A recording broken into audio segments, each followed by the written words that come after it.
You didn't say 3, 2, 1 in the No. clap.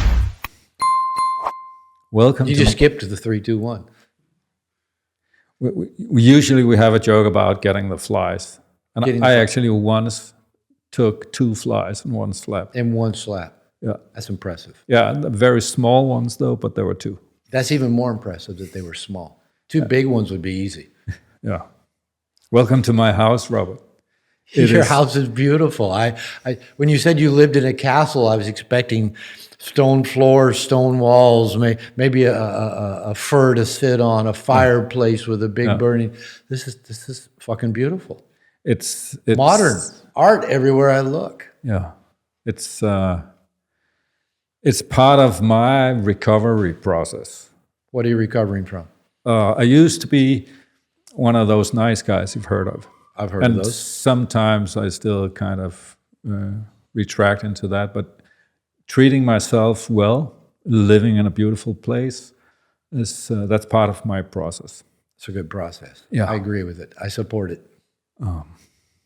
And I think nobody knows anything more than you do on the phenomenon of a nice guy. And you basically invented the term, or at least you made it universally popular. I probably popularized it and put it into the popular vernacular. Now when somebody references a nice guy, people actually kind of have a visual of what that looks like. Yeah. Yeah. And thank you for that.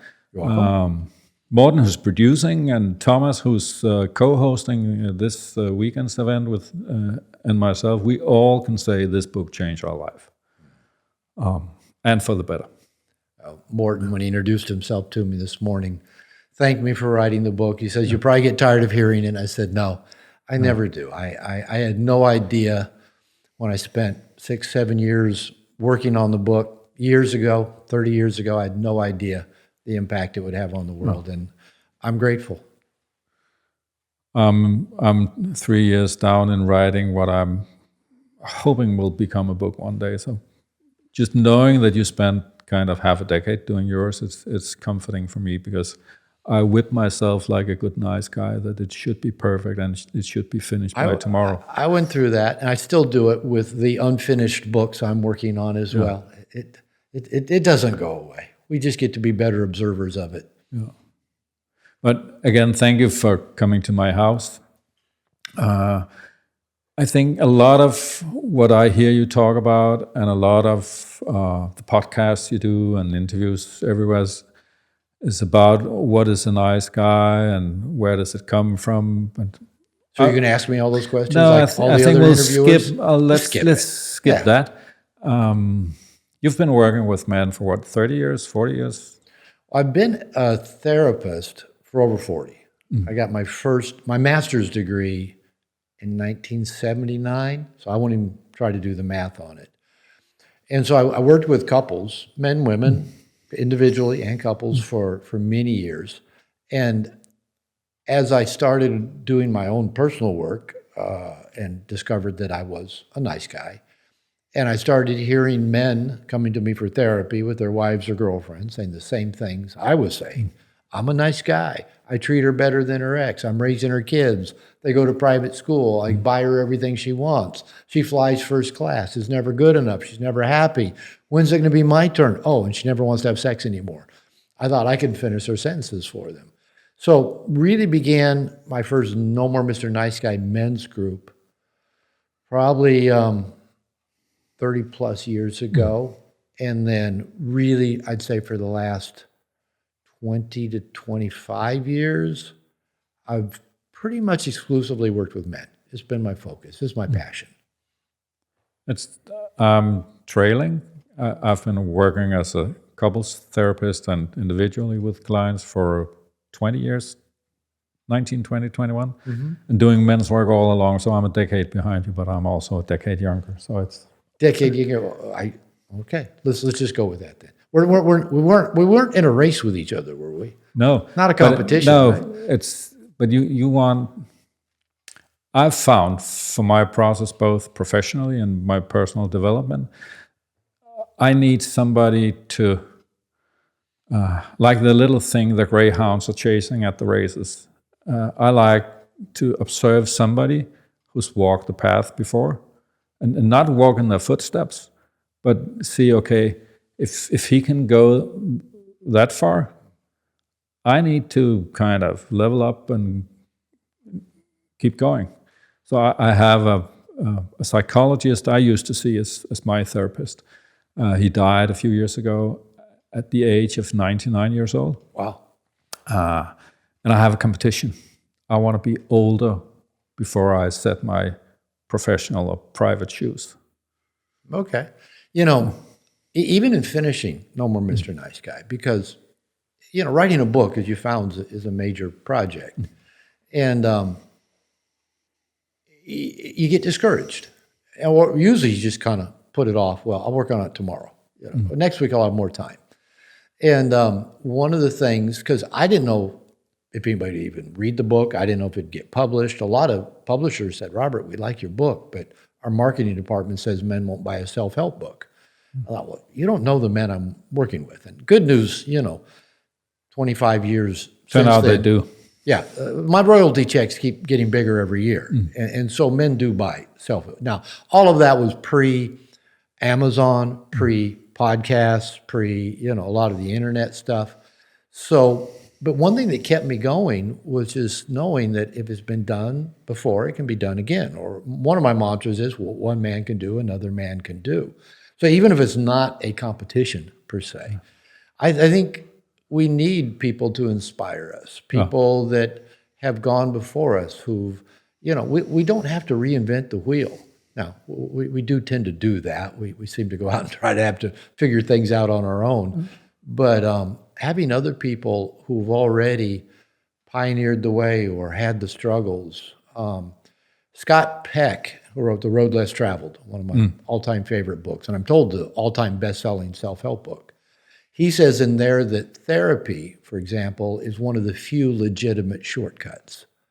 So I think, yes, us having mentors, coaches, therapists, people we look up to, people that have gone before, is a legitimate and valuable shortcut. It's helpful. I just, something happened in my head just before you uttered the word inspiration. It's not a competition, it's an inspiration. It's and maybe that's the thing to ponder a little bit about. What is it with men that have to do it alone? And that's the shame bit. They can't see flawed or defect or kind of the imposter syndrome and all that. But what is it with, we want to do it ourselves, and you and I know you can't do it on your own. You know, after 30 years of working with men, I'm still trying to get the answer to that question. And it applies to me, maybe it applies to you, and it could, you mentioned shame. It may be shame, because I've observed myself over the years. I got a PhD in marriage and family therapy, but had never been to therapy, right? I have this, I've since had quite a bit of therapy, but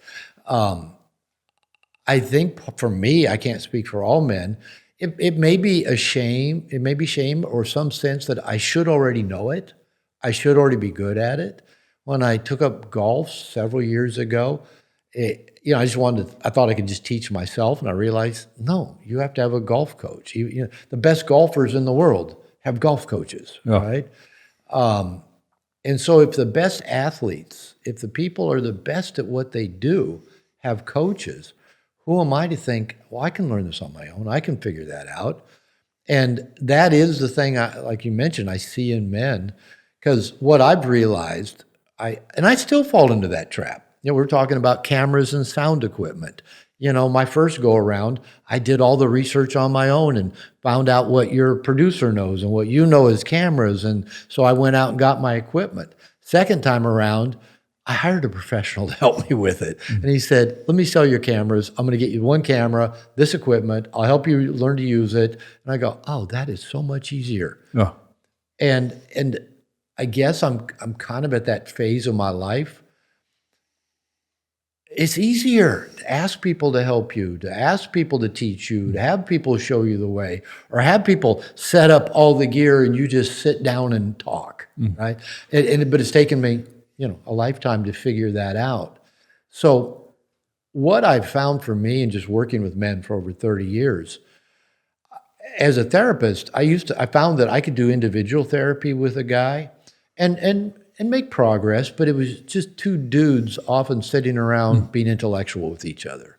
But if I could put men in a group, get 6, 7, 8 guys in a group, yeah, they would still do that, but their behavior patterns would show up. Their neuroses would show up. Their problematic social skills would show up.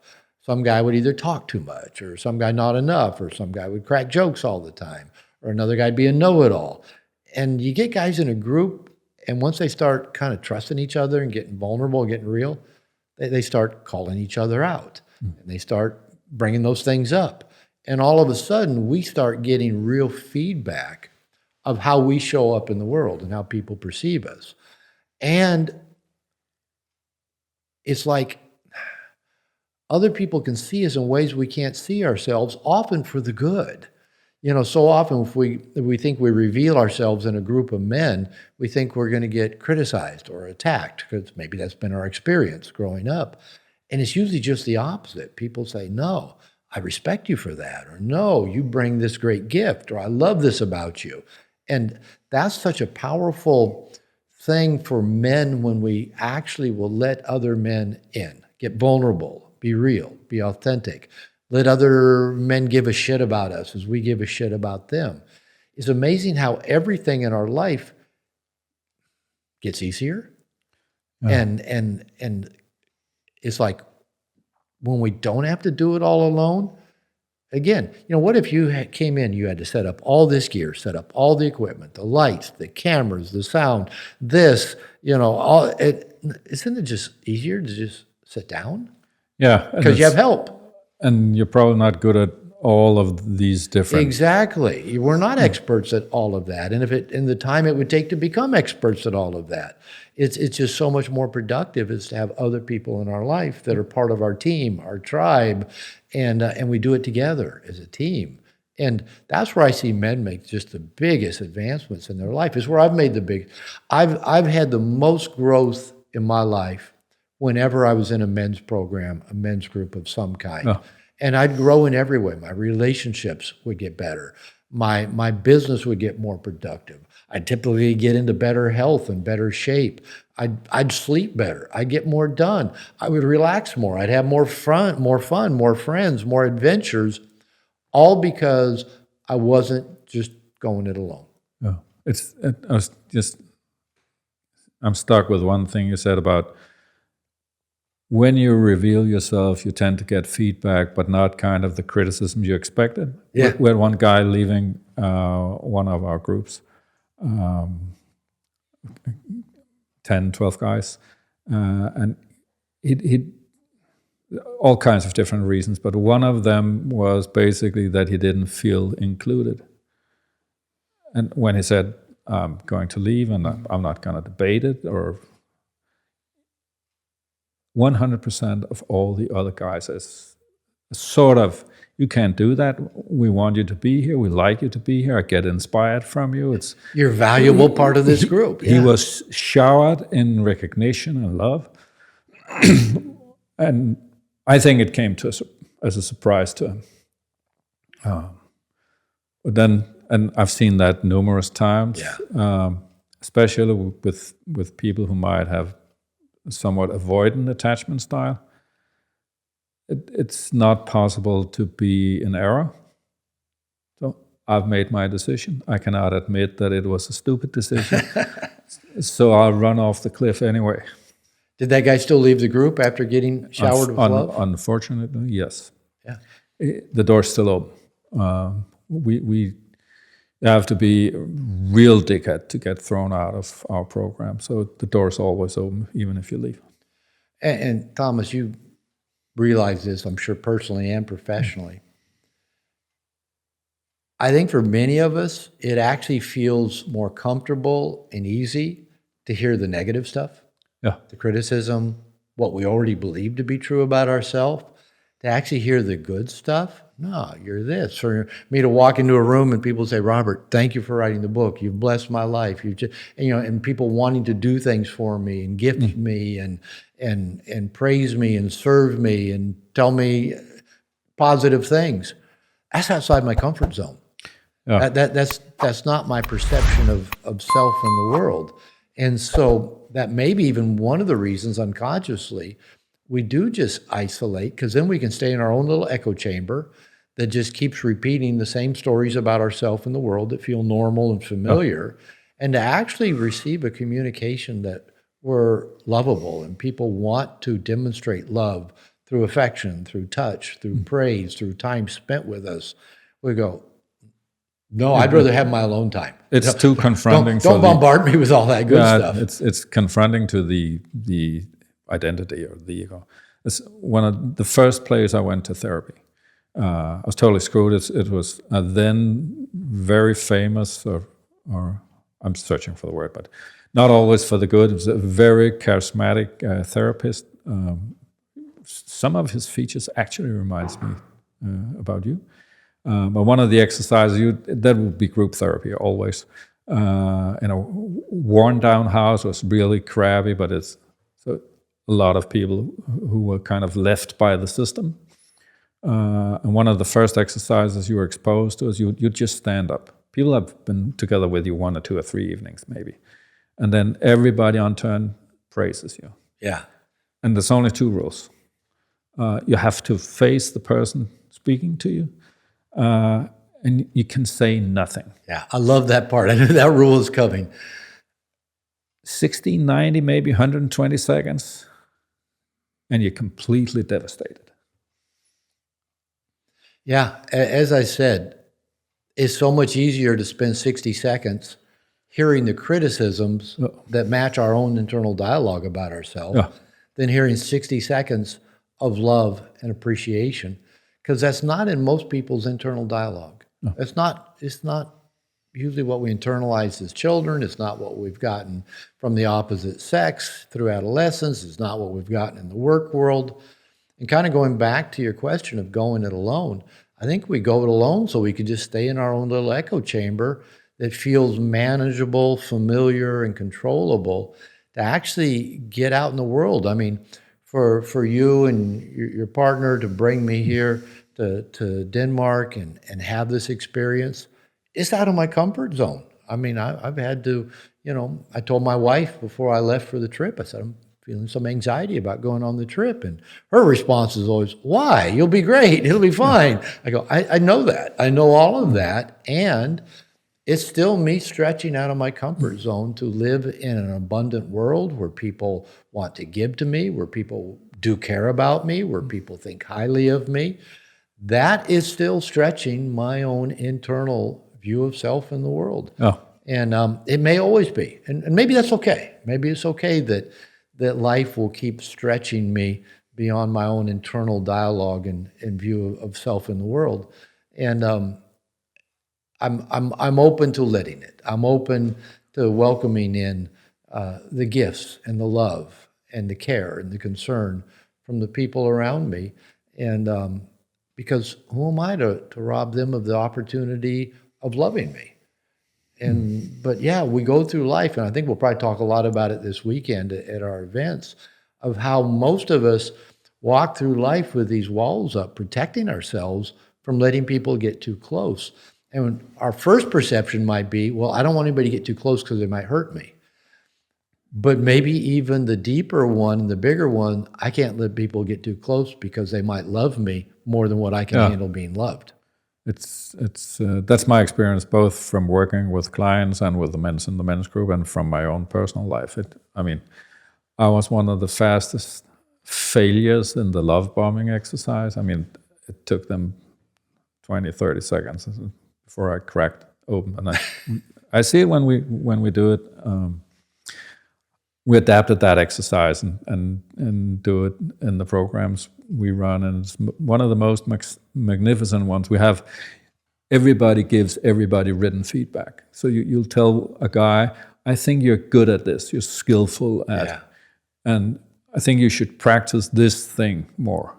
So this is kind of the doing bit, but we love you because of. So the criticism or the growth opportunity is in the center column. Yeah. And people just go straight to that one. It's and not really want to looking at the sides of it.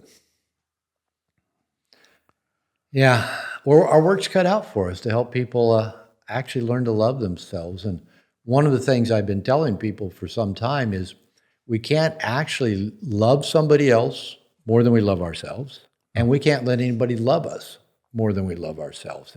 I say it's a mathematic problem. You know, if I only love myself, you know, put numbers on it. If I only love myself 4 out of 10, well, somebody comes in my life and wants to give me a point, you know, wants to give me a 7 worth of love.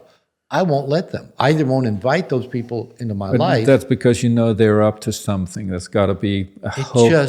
Maybe that might be the story I make up. Exactly. You know, but the bottom line story is if I'm only see myself as a 4, as lovable, how could I let somebody love me at a 7? It'll be way outside my comfort zone. No. It'd be like, you know, the stories or the movies like, you know, Prince and the Pauper, where somebody's born in poverty and then we make them a prince or a millionaire, like that Eddie Murphy movie where he became a millionaire. Yeah. You know, it's out of our comfort zones. And I can't love. If I only love me as a 4, how can I love somebody else more than I love me? It's not possible. And so that is the extent that I will be able to love people. So underneath all of that is that I've got to actually go to work on not me becoming a better person so I can love me better, but loving myself more. And I have some specific ways I do that, and I help people do it. But I have to love myself more so that I can actually treat myself better, let other people treat me well, and me treat other people with more love. Because it all begins with, you know, we'll bring a little of religion into here. I have 2 degrees in religion. I was a minister, different lifetime. And, you know, the most basic teaching of Jesus was to love your neighbor as yourself. Yeah. And that, you know, we've all heard that, but probably we tend to gloss it over. But if you, it doesn't take that much of a spotlight to just peel it back.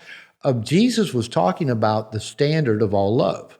And the context of the question was, you know, the legal scholars of the day had come to him and asked him, what is the greatest law? Because they were all into laws. They loved laws. And he just broke it down. I mean, they had thousands of laws that were written down, and you follow them. And he said, the greatest law is to love God with all your heart. And the second is just like it, meaning it's the same. Due to technical difficulties, Thomas and Dr. Glover took a little break, reviewed some literature on masculinity, and had a coffee. But before we pick up this free podcast again, I would like to ask you to comment, subscribe, and rate this podcast for the sake of the algorithms. It means more than you know. Thanks.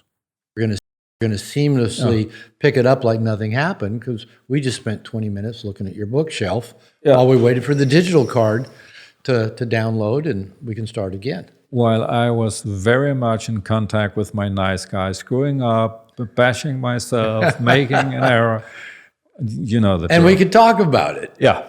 Yeah. But now we're back. Life's just great. So yeah, we're imperfect. We're human, and that's okay. And we forget to download stuff on digital cards before we start a podcast, or some of us forget to. Yeah. Those of who've done it before remember. Yeah. I did once a 3.5-hour podcast, not on my podcast, with somebody. And they forgot to push record? No, it was only on the sound. Only sound. So the sound was missing. But we got to look at you. For 3.5 hours, so we kind of didn't publish it. Yeah. I think we've all probably had an experience, one way or another, that we thought, that was a great show. And then, not so much. It didn't get recorded. So we were talking about self-love. Yeah. And where I started to talk about, and we'll just back up a little bit, was talking about Jesus. Now, I have a background in religion. I'm not religious anymore, but I have 2 degrees in religion, was a minister. That even Jesus, in the fairly famous quote that most of us have heard, even if we're not religious, said when the religious lawyers of his time came to him and said, what's the greatest law? And he said, the greatest law is to love God with all your heart. And the second law is just like it, meaning it's the same, right? And he said, love your neighbor as yourself. And, you know, most of us, we've heard that. We probably don't think about it a lot or apply it very much. But Jesus actually said the standard of all love is self-love. Yeah. Like I said, we can't love somebody else more than we love ourselves, and we can't let somebody love us more than we love ourselves. Self-love is the standard of all love. Now, we could also kind of dive into, he was also talking about non-duality as well, that God, other, and self are all one and the same, but that's a whole nother podcast. Yeah. There's one thing, and might have a link to it. We talked earlier about kind of guys trying to do it alone, Yeah, that's what started this. and the reason it doesn't work. And I acknowledge that I still do it. I just jumped into the trap this morning, kind of setting up for the event we're going to do this afternoon. And then back to brotherhood. I would like to talk to you about, I think you call it Gloverhood, but integration nation. Yeah. It's because, I mean, that's big scale brotherhood. So where did that come from? And how do you do that? Offering a platform for brotherhood or tribe for all your guys.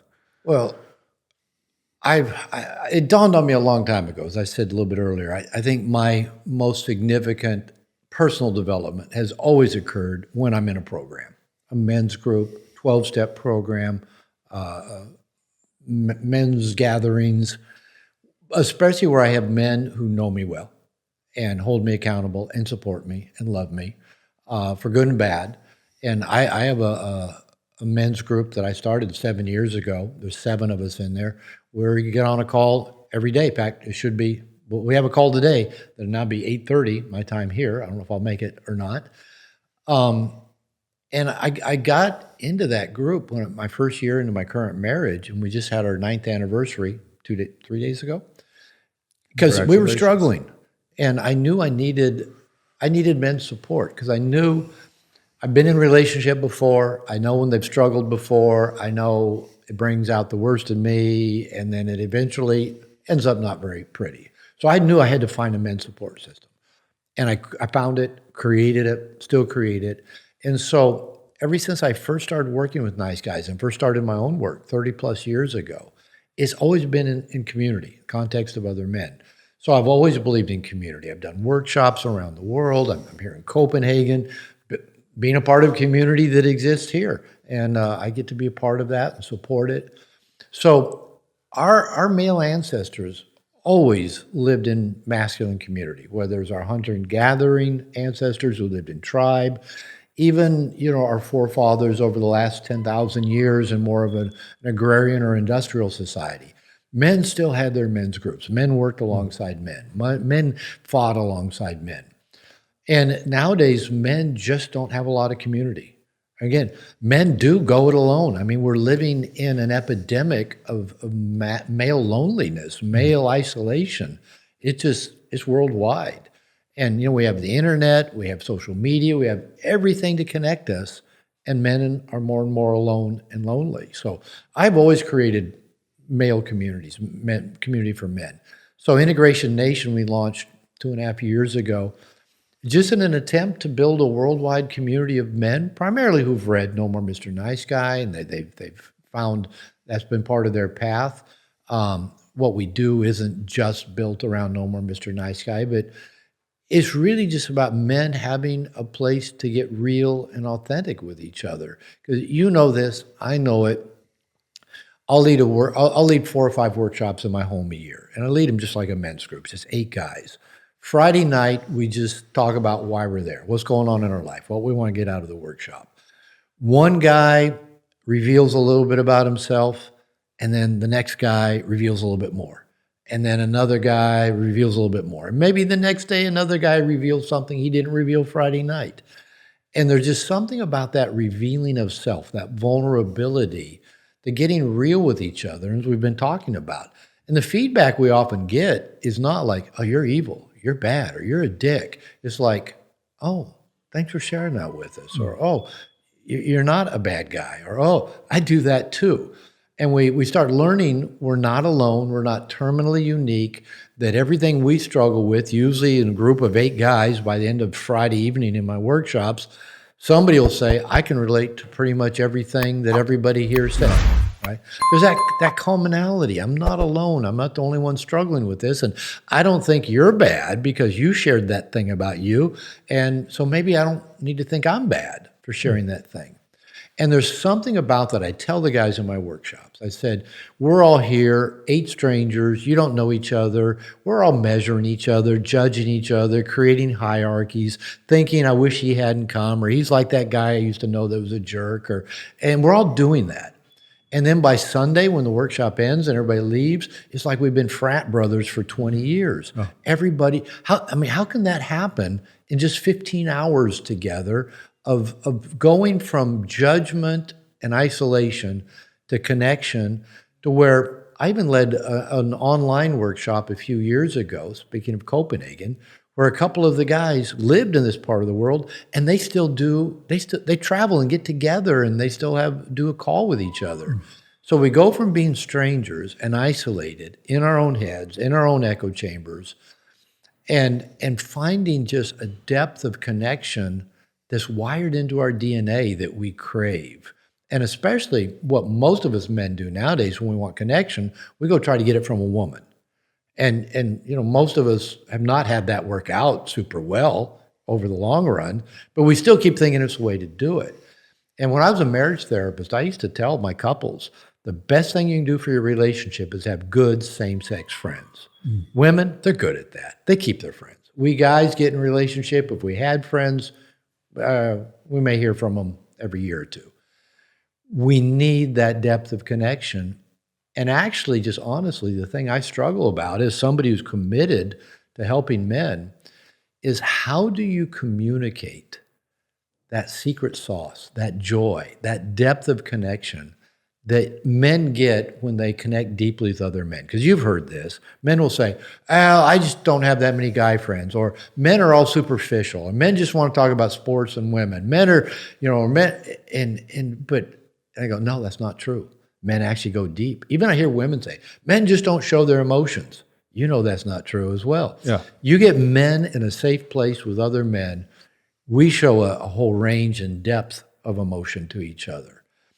And again, how do you pitch that, sell that, market that to men who've never experienced it, didn't have it with their father, maybe didn't have it with other boys growing up? In the adult world, it's just all been, oh yeah, I've got coworkers, but not men I actually reveal myself to. But it's the power, the magic behind men connecting with other men, and how that levels up every area of our lives, our relationships, our health, our work, our career, just our sense of well-being. It's beyond description. And so you believe in it, I believe in it. And how do we help the rest of the world who's never experienced it get to have a taste of it and want more of it for themselves? You just killed my next question, because that is, we have a saying in the team, we just need to get the guys into the room. Just get them in the room. Then they don't want to leave. But getting them in there is the thing. So I was going to ask you, what's the secret of getting the guys into the room? But here's the best thing I've come up with, is men have to bring other men in. And whether that's a man, doing a video testimonial of something he got out of a program, or a man telling another man, come with me to this program. If you think about it, 12 steps, same thing. Yeah. Their whole program is not around self-promotion. They don't advertise, but yet they've thrived. And how do you convince an alcoholic, a gambling addict, a food addict, a codependent, this will be good, this will help? Well, it's pretty much somebody that's already been through it, and they bring somebody and say, I think you need this. I think you'll like it. I think you'll benefit from it. So I think it's a matter of men telling other men. And the good news is, maybe a combination of internet, social media, word of mouth. I believe we're in the midst of a worldwide men's movement that isn't just so much men going to find men's groups. What I see happening is a man goes and finds a dojo to do Brazilian Jiu-Jitsu. and starts talking to the guys there. Or a guy goes to a divorce support group for his church and starts connecting with men there. Or he goes to a dating pickup boot camp and starts connecting with men there while they go out cruising for women.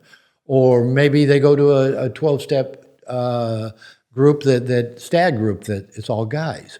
And what happens is guys start connecting in these groups, and they say, have you read this book?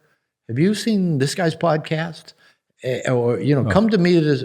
And all of a sudden, due to just, again, the internet, social media, even though I was told men wouldn't buy a self-help book, they do. Looking over your bookshelf, they do. And so what's happening now is I don't know that men are going looking for tribe or going looking for personal development, but unconsciously what they go looking for and find is tribe and connection with other men. It might be in the dojo. It might be in the 12-step group. It might be in their church divorce group. It might be in their pickup boot camp. And then they get introduced to these other pieces of it, and there's this great cross-pollination going on. And now everywhere I go in the world, I was in Australia last month. I was in Japan earlier this year. I met you in Florida back in March. Everywhere I go, there's people that have heard of No More Mr. Nice Guy. There's people that have heard of David Data and the Way of Superior Man. There's people that have been introduced to various forms of men's work. And I'm really optimistic because I see a spread and a growth. And it's not like we all got to have the same creed or sign up for the same mantras. And maybe some people come in for the spiritual aspect, some for, to learn about sexuality, or some to just have buddies. But it's out there and it's growing, and that excites me. So basically the word is find a guy. Find a guy who knows a guy who knows a guy.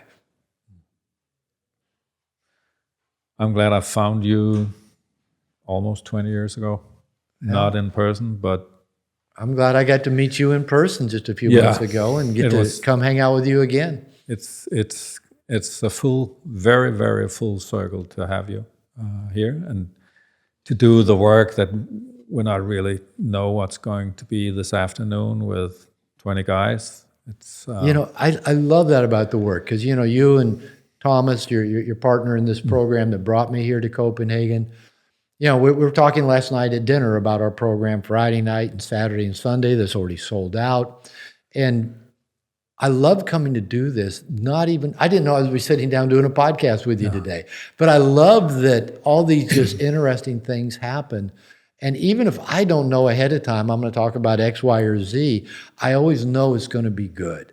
That we get a group of guys together, it's going to be good. It's going to be powerful, and we're going to have an experience. And I just love that.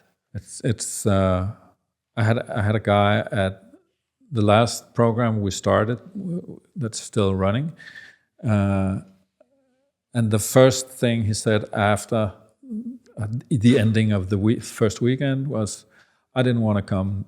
I don't want to go home." Yeah. And I did a public speak last week or the week before, and we always then sit a circle of the men and asking them the basic question of, why are you here? Not like I was curious, but why were you curious? You're spending an evening, you could have been watching football or something. And it took a half guy before a guy cracked. So cracked meaning he got emotional. He got real. Wide open. 15, maybe 20 guys, haven't seen each other for more than an hour. Bang, it's there. So find another guy. Find a guy. Thank you, Robert, for joining. Thomas, thank you. Boom. Kill those flies. Yeah, done. Boom.